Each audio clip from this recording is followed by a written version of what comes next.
Notes from Technological Society. Part 1.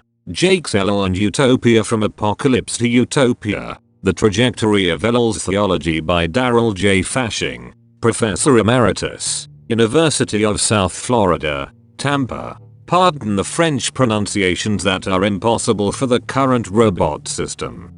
1. According to Jacques Ellul, a technological society is not one of machines but of techniques. It is a social milieu made up of the sum total of techniques, rationally arrived at and having absolute efficiency, for a given stage of development, in every area of human endeavor. The technological society.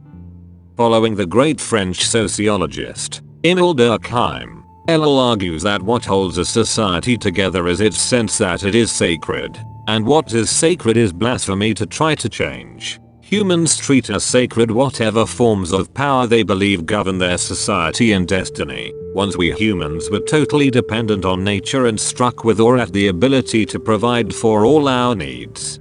Indeed, humans engaged in religious ritual to bring themselves into harmony with its demands. Then, as Ellul explained in The New Demons, 1977, science and technology proved themselves powerful enough to desacralize nature and so replaced it as the new sacred powers governing human destiny, a society of techniques or technicist society. Today the technicist society replaces nature as our all-encompassing environment which fills us with utopian hope and awe because of the pleasures and abundance that technique promise.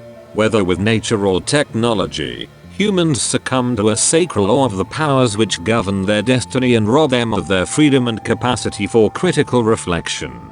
This awe turns them into slaves sacrificing and serving their new idols. A society of techniques undermines human freedom by requiring that we always choose the most rationally efficient techniques for every endeavor. No business or society can afford to choose a less efficient solution for fear of being rendered obsolete by their competitors, even as once political ritual, in ancient Rome and elsewhere, mediated the divine favors granted by nature's deities. So today, says Ellul, politics serves the technical myth of utopia by providing the collection of rituals that create the illusion of control over the favors granted by technique. Political rituals involve holding hearings from technical experts who can advise politicians on the most efficient techniques which can be used to solve our problems. Technical necessity continues to reign while utopian fantasy, Ellul argues, is a consolation in the face of slavery, and an escape from something one is unable to prevent.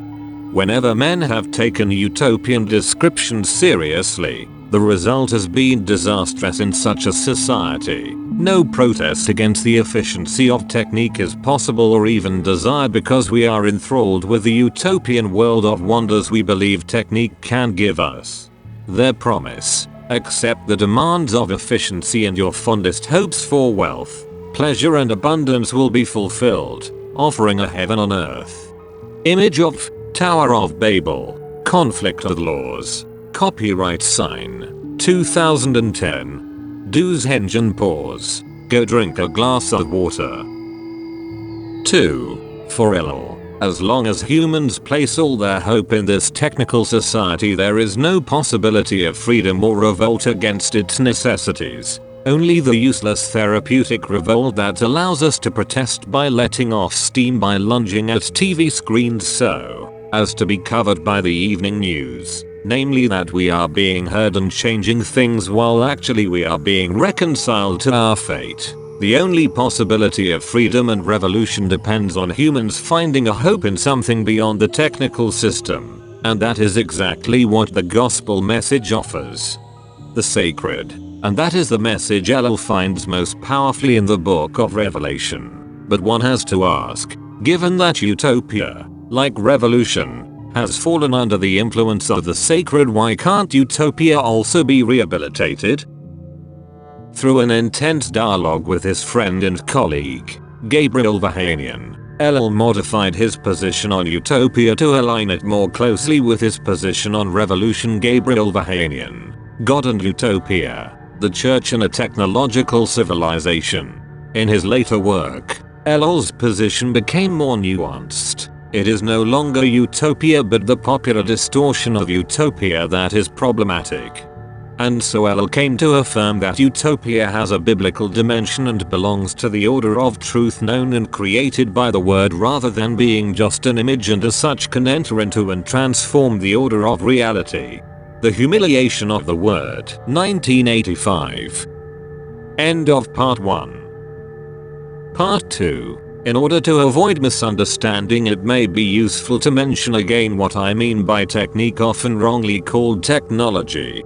1954. Le système technicien. What is called technique can be assimilated neither to the machine nor to a collection of machines, methods and products. No longer a secondary factor integrated into a non-technical society and civilization. Technique has become the dominant factor in the world, so that the best name for our society is the Technicist Society 1. It is on technique that all other factors depend. Technique is no longer some uncertain and incomplete intermediary between humanity and the natural milieu. The latter is totally dominated and utilized. Technique now constitutes a fabric of its own, replacing nature. Technique is a complex and complete milieu in which human beings must live, and in relation to which they must define themselves.